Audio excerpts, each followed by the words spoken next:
Assalamu alaikum viewers. Today our topic is collaboration and cooperation, and what are the types of cooperation, and what are the rules and principles of cooperation or collaboration. So first of all, what is cooperation? The actions of someone who is being helpful by doing what is wanted or asked for. Common effort, we are asking for your full cooperation. Association of persons for common benefit establish trade and economic cooperation. There are some types of cooperation. First one is direct cooperation. Second, indirect cooperation, social cooperation. Next one is religious cooperation, financial cooperation, community cooperation, occupational cooperation.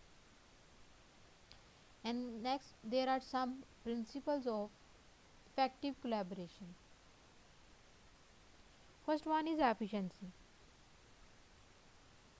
Meetings are an essential element to collaboration, but over the years they have gotten to bad rep. After all, who has not been in a meeting that felt overly long and unnecessary? There are a few things you can do to turn your team into a productivity machine. One is to have in-person meetings only when they are absolutely necessary. If you can do a video call instead and save a few minutes of traveling or free up a meeting room. And the next principle of effective collaboration is trust. People need to feel safe to give and receive genuinely constructive feedback, be inspired by a common goal, and have the tools and opportunities to connect. This can only happen in a trusting environment where employees feel like their teammates and leaders have their best interest at heart. And the next principle of active collaboration is the empathy. Every team member has an important part to play.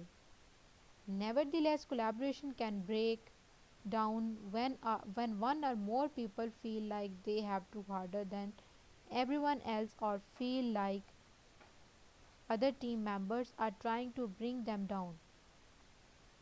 The more you get to know your colleagues and understand how they work and what challenges they are dealing with, the better chance you will have at successfully collaborating with them. And the next principle is positivity. You may have to be a positive person. Next is clarity. Clarity is most important. It's rare for everyone on a team to be on the same page from the very beginning. And then last one is accountability.